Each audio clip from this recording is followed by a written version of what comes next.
Bom dia, pessoal. Boa tarde, boa noite. Hoje estamos aqui para mais um vídeo do nosso canal. Bom, pessoal, hoje a gente vai falar de uma coisa que é bastante engraçada, assim, entre aspas. Sempre pensamos que o Brasil ele é um país que não tem muitas invenções, é algo que nunca aparece no mundo que, nossa, ele fez aquilo lá. A gente já teve grandes inventores no Brasil, sim, mas muitos inventores que a gente pensa que nunca vai ser visto no Brasil, nunca. Por exemplo, pergunto para vocês, aonde que você acha que foi inventado o chuveiro elétrico? Alguns podem falar na França, alguns podem falar num país muito frio, alguns podem falar num país muito quente. Independentemente de onde ele foi inventado sim no Brasil. Esse aqui foi o inventor do chuveiro elétrico, Francisco Canhos, que em 1940 inventou o chuveiro elétrico. Ele inventou o chuveiro elétrico, ele foi um cara que mudou muito o cenário. Então, ele foi um dos brasileiros mais criativos que começaram a utilizar o banho para aquecer a água, a eletricidade para aquecer a água. Como assim? Após a Revolução Industrial, Europa e Estados Unidos, eles conseguiram desenvolver o sistema a gás nos países e em praticamente todas as suas regiões por volta. Com isso, quem vivia em países que possuía água quente para o banho, mas sim quem deseja chuveiro elétrico. No Brasil, ele não consegue se adaptar muito bem ao gás. Hoje em dia, a gente tem alguns lugares que tem gás, tem o sistema de aquecimento o sol, solar, mas alguns meses aqui no Brasil, de frio, as pessoas sofriam muito para tomar banho, especialmente no sul do país, que são regiões muito frias, regiões que a gente tem que tomar um banho quente, sim. Bom, então, na década de 1930, aquecer a água com eletricidade se tornou extremamente popular.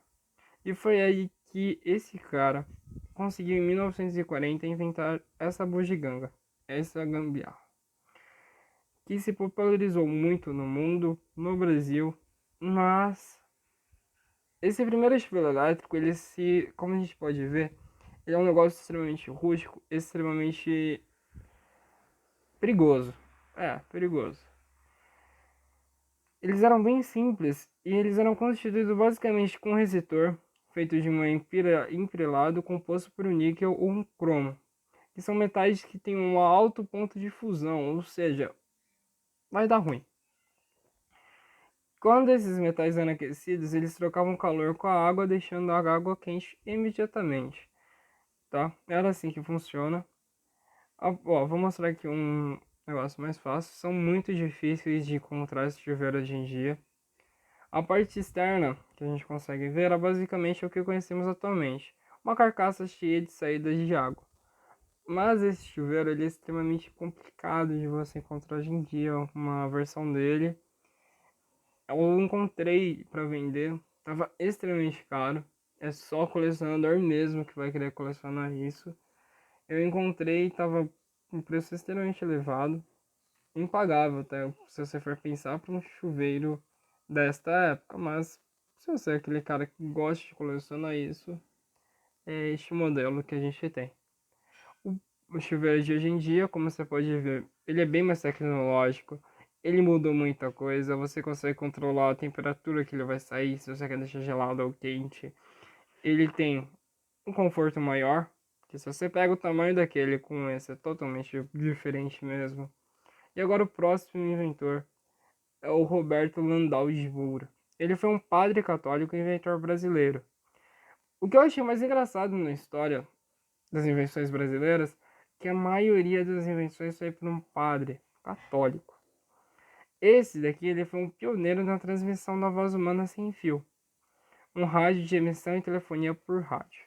Aqui está um modelo, uma réplica do rádio do inventor Gaúcho Landau, tá? Aqui como que ele tinha, tá bem simples assim mostrando. Aqui tá uma réplica mais atual mostrando como que ele era feito. Antes mesmo que muitos inventores, como o canadense Review Rignell Fandels, em dezembro de 1900 ele inventou uma coisa parecida com isso, mas ele foi o pioneiro. Ele se nobelizou por transmitir sinais de telegrafia por rádio, em voz humana em 1914. Ou seja, ele revolucionou tudo que a gente tem hoje em dia. Todos os sinais de rádio, que são coisas que a gente usa até hoje para ligar, para escutar rádio mesmo, já é algo que revolucionou muito o mercado.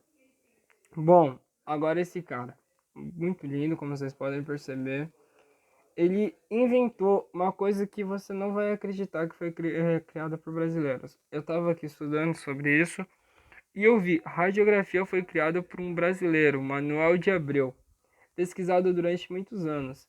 Aqui ele estudando como que era, ele radiografava órgãos do corpo humano. E ele estava colocando, pensando como que ele poderia fotografar as coisas dentro do corpo humano, porque a gente sempre tinha a foto do corpo por fora, e ele conseguiu inventar isso, e por meio de chapas, que são isso aqui que ele está olhando, os pulmões, isso proporcionou que os diagnósticos de doenças como a tuberculose fossem mais rápidas e a técnica foi batizada como apreografia. Tá? Então ele revolucionou o mercado inteiro. Se você vai no hospital hoje fazer uma radiografia, se você quebrou algum osso ou tem algum problema, você vai usar essa radiografia. Eu achei extremamente engraçado, por causa que a gente sempre pensa que o brasileiro ele vai inventar alguma coisa que não tem algum sentido, alguma coisa que não vai fazer alguma diferença, uma simples gambiarra, e ele inventou a radiografia, que mudou o cenário mundial. Agora vamos passar aqui para um outro padre, que esse padre ele mudou muita coisa, né? Mas hoje em dia a gente não usa mais a invenção dele. Eu coloquei ele aqui mesmo por causa que achei bastante legal. Esse aqui é o Padre João Francisco de Azevedo. Ele teve uma ideia que eu achei bastante engraçada, que ele pegou um piano de 24 teclas para que ele pudesse imprimir uma letra em papel. No pedal, que é essa parte aqui de baixo dessa invenção, localizado na parte baixa do aparelho, bastante promissora, e confiou sua invenção ao negócio de Jorge Napoleão, que dizia ter possíveis interesses em fabricá-los nos Estados Unidos. Nunca mais teve notícias do vendedor, mas alguns anos depois, um modelo quase igual foi apresentado em solo americana por Christopher Sholes. Em seguida, a empresa Remington comprou a ideia e passou a fabricá-la em escala comercial. Então, essa aqui foi uma invenção brasileira. Assim, melhor você perguntar para o seu pai, se você não conhece, o que é uma máquina de escrever. Provavelmente ele já viveu isso. Esse modelo aqui, ele foi o primeiro. Não tem nada a ver com o modelo sinais que teve. Eles eram mais tecnológicos. Mas isso daqui foi uma revolução para a escrita fantástica, né? Agora a gente vai para a próxima.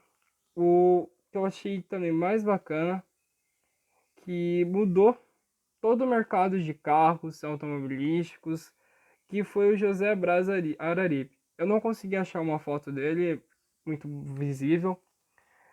Em 1932, ele projetou o câmbio automático, que é esse projeto que eu estou mostrando para vocês. E ele conseguiu vender esse projeto para a General Motors, a GM, que em 1938 a montadora produziu o primeiro carro hidráulico. Aqui está uma notícia.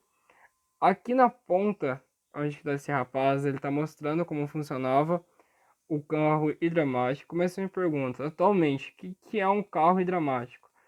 O carro hidráulico é esse câmbio que eu estou mostrando agora para vocês na tela. Esse é um câmbio hidráulico que é utilizado hoje em dia. Esse que na época já era uma revolução muito grande, era uma coisa que mudou muito, mas com o passar dos tempos ele se tornou uma tecnologia que não era mais utilizada e virou para essa. Hoje em dia a gente tem mais tecnologia que essa, que é aquele de um botão que tem nas Land Rovers e em outros carros, mas esse daqui foi o brasileiro que inventou o câmbio automático. Uma outra coisa que mudou todo o cenário do Brasil. Vou terminar aqui o vídeo, pessoal, mostrando a cara dele, essa reportagem inteira aqui. E eu vou terminar esse vídeo pedindo para você deixar aquele like e se inscrever. Muito obrigado, falou, até a próxima.